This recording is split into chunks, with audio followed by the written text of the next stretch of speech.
How's it going, everybody? Adam here. Welcome back to Tales of Berseria. And today we're doing something a little different. And we're going to jump into the downloadable content. Now, last time, at the end of last session, I mentioned that we were going to go do the last thing that we had to do. I may have lied, because I forgot that we had all of these skits to go through from all the downloadable stuff. So we're going to go through those today. And if we have more time at the end, we'll probably jump in and go back to the cat's corner and have a look at some of the cutscenes and stuff we missed there. But without further ado, we're going to start with the catalog 1. And this one has 5 of these. I'm going to try and split this up so I don't cut any of the skits off. So if one episode ends up being way longer than the other, you know why.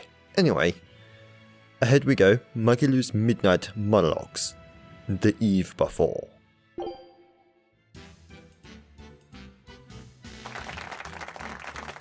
show has started!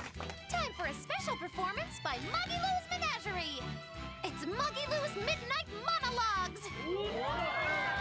Wow, that's a huge crowd. What's going on, Magilou? No one said a word to me about this. It's simple. The guest draws a topic card, and we have a discussion about that topic. And as your esteemed hostess, I'll be digging up each of your most embarrassing secrets. But don't worry, it'll only make you more endearing to the audience. So be grateful and fess up. So, now you know. I see. I didn't know we were going to be part of the show. This is all a little sudden for me. I'm not sure I can talk in front of everyone. I don't mind. A swordsman is always ready to fight and to speak his mind. Leave me out of it. I don't see any point in talking in front of a...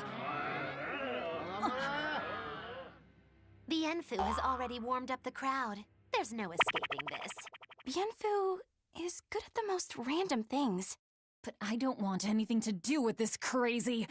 Velvet, you of all people should know the world is made up of crazy things and random happenings. It's easy to run away from trouble and hardship, but that can start a habit of running. Tell me, do you think a coward who runs away from all their fights will ever be able to get their revenge? I'm not afraid of anything. Your talk show doesn't scare me. That's the spirit! Just spit it all out! Tell it like it is! We'll give a part of a secret word each week, so be sure to stay until the end! Damn! How could I fall for that? Magilou can be convincing. Gotta be careful. What's she going to make us say? I don't know. We'll have to tune in to find out. Alright. So Midnight Monologues. First night. It's time to begin! What's in the cards for our discussion with this week's guest? Find out in the first ever Magilou's Midnight Monologues!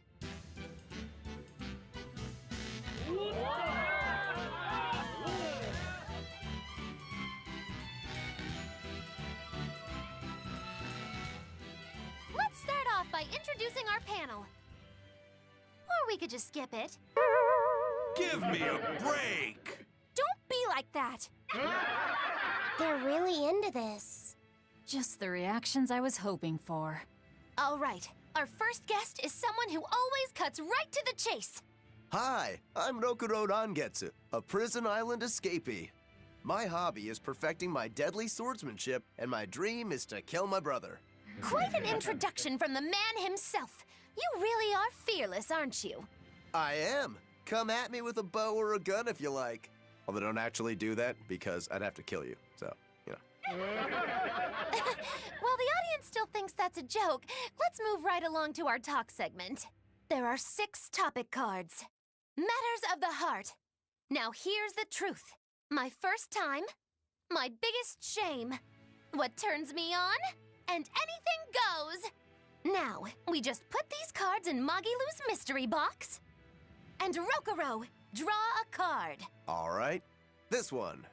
And the card is my first time. Please, tell us about something that was a very special first experience for you. Let's see. Well, I could tell you about the first time I killed a living thing.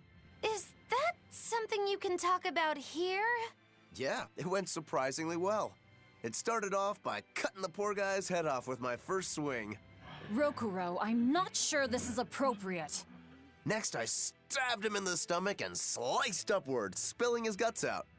Then I cut along his spine, peeled all his flesh back, and ripped out his bones. And that is how I prepared my first fresh mackerel. Phew. I thought you were talking about a person. Well, it's all the same, really. The only real difference. And that's all the time we have. Thank you for joining us, Rokuro. That's all? Oh, I was gonna talk about the first time I killed a giant unidentified monster. Next time, I don't want my show to get banned after its first performance. Last, give us your part of the secret word. Right. The secret word starts with B-E. Our next guest will be Eleanor! Yes, at your service. See you next week!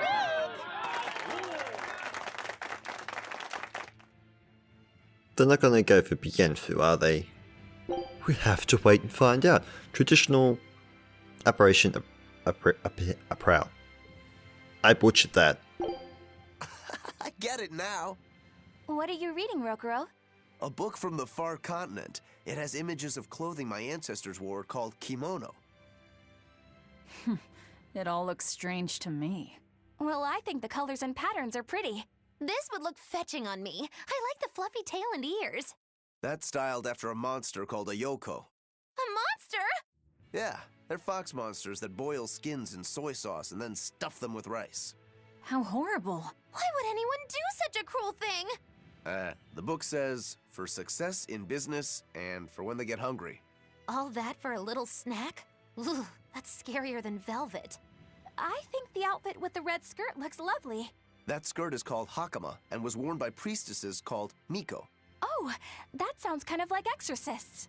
Miko did drive away evil spirits, but they also let the spirits of the dead speak through them. It also says they were temptresses of men. They were a force to be truly feared. Tempting men and consorting with dead spirits? They sound like monsters more than exorcists. This blue outfit would look good on you, Velvet. A kunoichi outfit. Looks very practical. It was also easy to remove. A simple tug on the sash, a couple of twirls, and presto. It says the outfits were very convenient for bathing scenes. Huh? Why did they have to take off their clothes and go bathing all the time? The book says kunoichi used magic called ninjutsu to turn men into their puppets. Ensorceling men to control them? They sound like monsters too! Rokuro, was everyone a monster in your ancestral homeland? I can't say. Perhaps my blood is what caused me to become a demon. I can't help wanting to learn more. Indeed. Alright, that took a strange turn. Magalu's married menagerie. Oh, this is interesting. You look free, Magilou. I have some shopping for you to do. Hey, Magilu, did you look at that equipment like I asked? Oh, you people. And if you're finished, we're short of hands running the ship right now, so go lend a hand if you would. Oh, since you're going to the ship anyway, I have some things for you to carry over there. And be quick about it. Of all the... Oh, you're all members of Magilu's menagerie, so I expect some respect out of you. Yeah, that's not gonna happen. You're the only one saying that we're performers, and we barely ever perform. If you think this insubordination makes you cool, well, I have some news for you. If you don't treat your leader with respect, I'll burn our traveling papers! What do you want us to do? Address me as troop mistress. What do you want us to do, mistress? You're thirstier for authority than I thought. Just remember that you're all my assistants, here to make me look good. We are what now? You stay in the background and make sure the show flows smoothly. If you're not going to be serious, I have better things to do right now. I am serious. Magilu's menagerie is a dream world of magic, song, and dance. Song and dance? Will that actually work? You'll make it work. Remember, I'm the star, and your job is to make me shine. Don't you dare try to upstage me.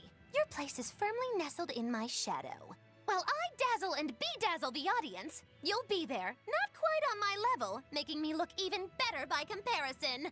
Of all the... Could you be more specific? It's quite simple. You do things like reveal your embarrassing secrets when I hypnotize you. Or jump through flaming hoops, or let me saw you in half. Absolutely not! It's all just tricks, right? There are no tricks required. You have been handpicked by Mistress Magilu to assist her on the stage. I believe in you. Now believe in yourselves. All right. But I think we'll need you to show us how it's done first, Mistress Magilu. I shall go and fetch a saw. I was only joking. You wouldn't hurt your poor old troop mistress, would you? Oh, I beg to differ. Took a turn. Eerie Adventures. What's wrong? Difficult book? No, they're fairy tales. I just got done with it. Oh, that's Maggie in Wonderland, Swords, Tears, Men, and Women. You've read it, Eleanor? Oh, many times. It was popular when I was little. I've never heard of it. What's it about? Let's see. A long time ago, 362 years and 18 days ago, to be precise, a girl named Maggie lived in number 302, a two-bedroom apartment. Couldn't you just say, once upon a time in a faraway land? The layout of the apartment foreshadows something that happens in the second half. This sounds too complicated. Just give me the gist. Well, Maggie cares a lot about her family, but is single-minded once she's got a goal. Sounds like someone I know. Who could it be? One day Maggie was hungry, and she took a kukri knife and went prickle boar hunting. In the woods, she met a rabbit-eared boy carrying a clock on his back. Oh dear, exclaimed the boy to no one, his manner of speech rather peculiar. I shall be late for the 10 o'clock train. And with that, the boy leaped into a hole in the ground. So, Maggie jumped in after him, tumbling into an underground lake with a splash. And there she met a suspicious, behatted creature who grinned and spoke. There's no need to cry, miss. Let me blow on your tears to dry them. This worried the girl. Just then, the rabbit boy came hopping up and held out his clock. He shouted, "Complete Chromatus, activate!" And Maggie was wrapped in strange armor. She defeated the creature and spent the next 10 years uniting the land under her rule. Through her conquest, she gained vast riches and power and lived happily ever after. It makes so little sense. But that's what kind of makes it stick with you. Indeed, people still memorize it to this day, even though it seems meaningless. I wish I could ask the author what it all means. This is all news to me. It was just some nonsense I jotted down. I had no idea it had become a bestseller. There's no real point to it. Of course. Probably. Almost pushed on my button. Technically did. Magilu's Midnight Monologues, Night 2. Hello, and welcome back to Magilu's Midnight Monologues.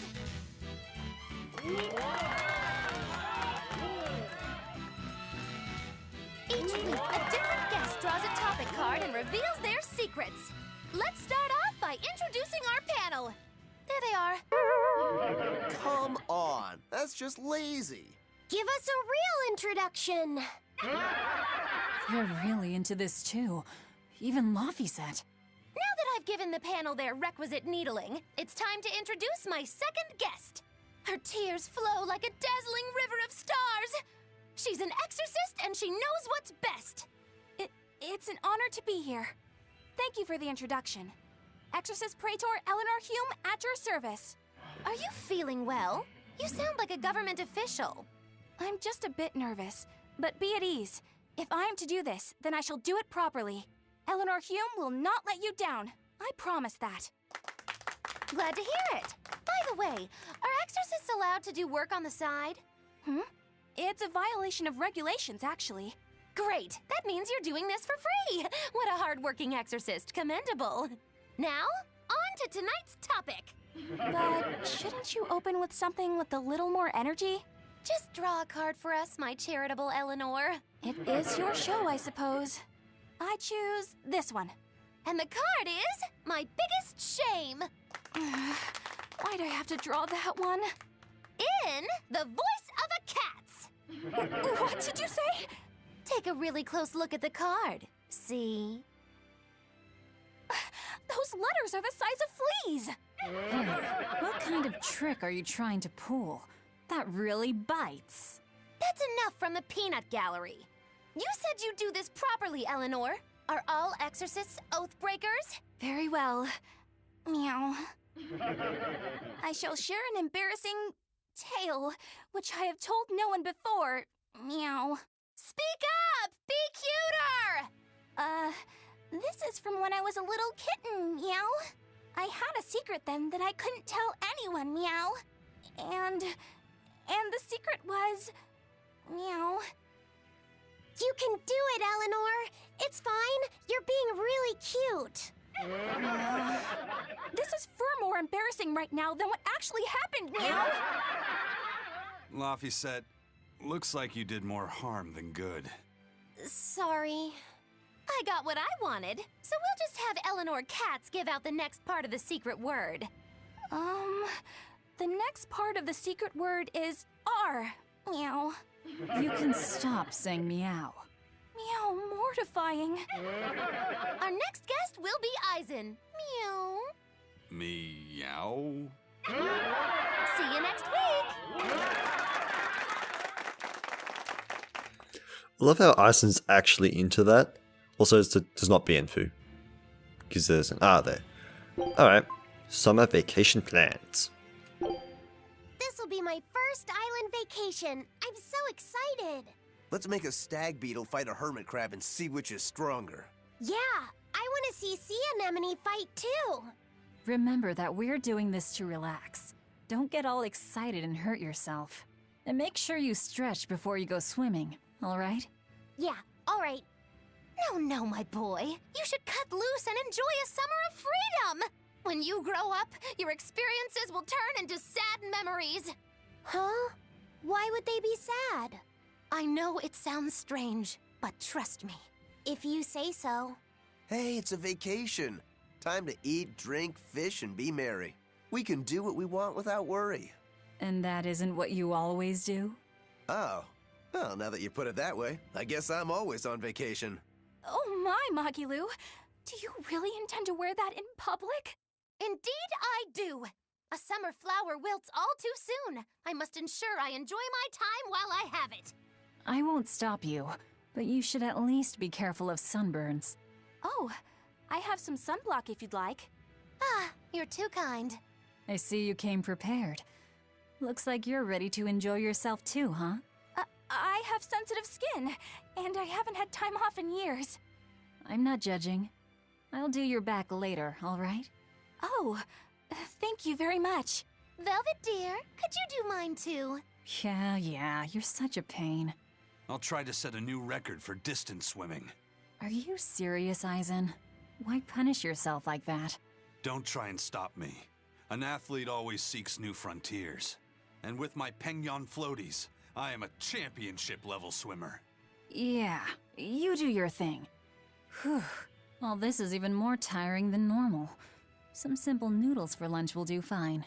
You should take time to relax too, Velvet. Yes, you seem like a mother during summer vacation.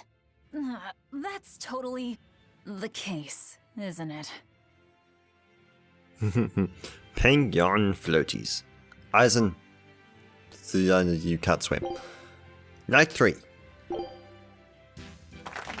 are looking lively tonight, here on Magilu's Midnight Monologues.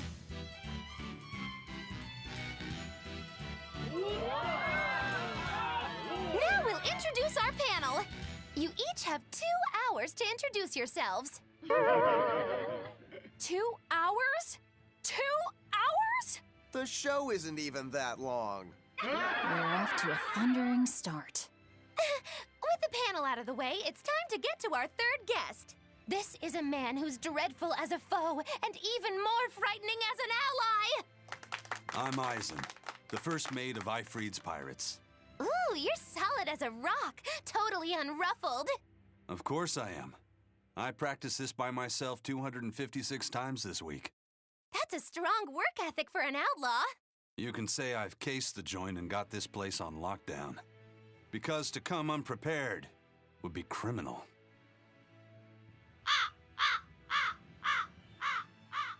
Can you even hear me? I was sure that one would get a good laugh. His confidence is what's scary. Hang in there, Eisen. Time to get us back on the rails. Eisen, draw your card. Ugh, tough crowd tonight. Here. And the card is what turns me on. Go ahead and tell everyone what stimulates you. That's simple enough.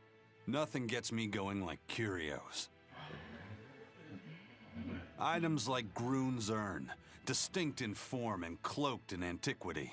The beauty of mysterious artifacts lights an unrivaled passion in my heart. Did he really understand the question? I'm not sure that's what Magilu meant by a turn on, but it is hard to interrupt such passion. Is there something in particular you like? I was hoping you'd ask.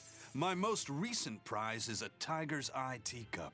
It appears crude at first glance, but it is a masterpiece that sublimely reflects nature. Marvelous! With that in mind, we had an expert appraise your tiger's eye teacup. Its shocking estimated value is an astounding, unbelievable 50 gold. 50 gold? After careful analysis, we discovered that it's not a teacup, but a water dish for cats. Impossible! Well, let's just say I hope you picked it up at a steal. Ah! Wait, if I picked the card at random, how did you have an expert look at my teacup? Sorry, that's all the time we have. The next part of the secret word is S-E. Hey, answer me, Magilu! Our next guest will be Laffyset. See you next week. Get back here! She just said victim, right? I have a bad feeling about this. I also worked out what the word's gonna be. Conveniently enough, it's right there. Berseria High is in session. Hey, Velvet, did you ever go to school? No, but I learned how to read and write. An old lady in the village taught everyone. Why? Are you interested in school? Yeah, I wonder what it's like. You get to study a lot, right? Whether you want to or not. You know, I wonder what your life would be like if you went to school. The best part of school is after-school clubs. A bunch of wild kids experimenting with life. You and I should start up a band, Laffyset. That sounds fun. But wait, you're in school too? I sure am. The closer exams came, the less focused I got, you see. I reckon I'll never graduate. I'm not sure why you sound so proud of it. Then I shall join the student government and foster a proper educational environment. You do seem the class president type. You'd think that, but it is I who is class president. Eleanor merely serves as my secretary. Is that true? She must have cheated in the election. Politics is a dirty game. Words like cheat or unfair are for losers.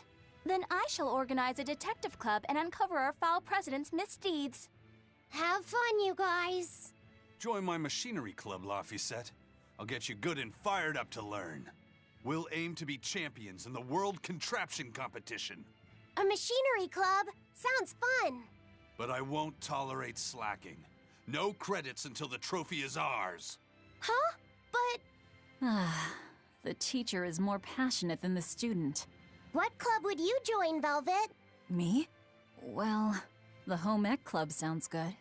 I could pick up some new cooking tricks and learn some crafting. Home ec, huh? Is it a little dull for me? It's down to earth. I like it. It's nice to think about reading a book next to you while you're cooking something. Yeah, but we don't need school for that, do we? Oh? You're right. Okay, there was just a tad random. I pushed X. Wasn't supposed to do that. Idol invaders. I'm scared. So very scared. Magilu? What's got you so frightened? It's idols! Idols? They're beings on a distant world that garnered the adoration of the masses. I learned of them when studying the Empyreans. They must be pretty bizarre to frighten you. Does being that rude come naturally to you? Idol. The word has a certain mystique to it, don't you think? What sort of beings are they? They are embodiments of the arcane, descending to stand atop great altars. What does that mean? They take the forms of young women clad in short, frilly skirts. What? Why short skirts? Beats me. Only the gods could explain it. So are there a lot of these idols? Fierce battles are waged between their adherents, who each believe theirs to be supreme. Wait, people wage wars over them? Not all the time. Indeed, idols are said to often collaborate or form groups known as units. Their worshippers gather together and wave ritual items called glow sticks. It is how they express their unconditional love. That sounds absolutely beautiful. Yeah, I'd like to see that. Their calendars are packed with a myriad of group rituals known as live concerts and festivals. Each one is said to hold singing and dancing you could only see in dreams. Wow. So they sing and dance? I don't really get it. It's hard to explain. Their voices are without equal, their movements passionate, and their smiles pure. It is written that there are as many idols as there are stars in the sky. I see. And each has their own character that cannot be found anywhere else. Precisely. I want to meet an idol someday. They're on a distant world, but if they exist, perhaps you will meet one someday. But I must warn you, my boy. Some say that they are monsters who make slaves of men. Is that possible? Luffy said. If you ever meet an idol, keep your wits about you, alright? Don't worry, Velvet. I'm sure idols are wonderful creatures. Oh. You sound so confident. Yeah, I don't understand it, but I trust my feelings. I take it back, that one was probably weirder of the bunch. We have Nightfall. Yeah. Don't know what was with that. What scares idols? What about idols really scares Mikey Lou? Perhaps just everything? Anyway, Nightfall. Here's what you've been waiting for. It's Muggy Lou's Midnight Monologues.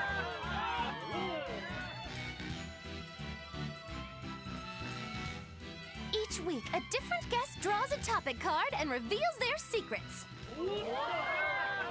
This week, we have some mail for our panel. Dear Velvet, pay back the 100 gold you owe me. I didn't loan anyone anything. Who wrote that anyway? Oh, you just wanted me to get worked up. Precisely. And with that done, let's move on to our guest. It's our second mascot after Bienfu. Welcome, Luffy Set. Oh, so I'm second to Bienfu. What's wrong? Did you think you were the cutest? That's not what I meant. Ah, but that's what's got you down, isn't it? Tut-tut, young man. Pride goes before a fall, my dear. Now show your humility and apologize. I'm sorry that I thought I was cuter than Bienfu. And to the balcony seats, too. I'm very sorry. That kid is too easy. She should be ashamed. Good. Now, with your new outlook in mind, draw a topic card. This one. And the card is, now here's the truth. Since you're already feeling penitent, it's time to make a confession. Like that you've been secretly sniffing Velvet and Eleanor's clothing. Fee would do no such thing. That's right. Actually, I do have a secret I've been keeping from everyone. It happened with something of yours. Something you'd taken off for the night. Oh my! You're saying it was my clothing all along? It was yesterday. I saw something fluffy in the grass. Velvet told me not to touch it, but I couldn't help myself. And so I snuck it back to the inn. But I didn't have anywhere to keep it. So I ended up putting it in your hat. And that fluffy stuff was?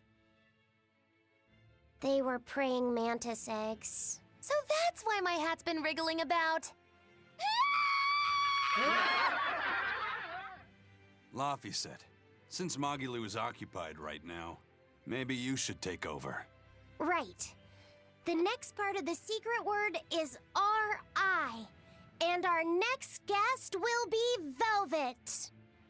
Yeah. As long as those mantises don't eat Magulu in the meantime. Don't scare me like that! See you next week! Yep, totally Berseria.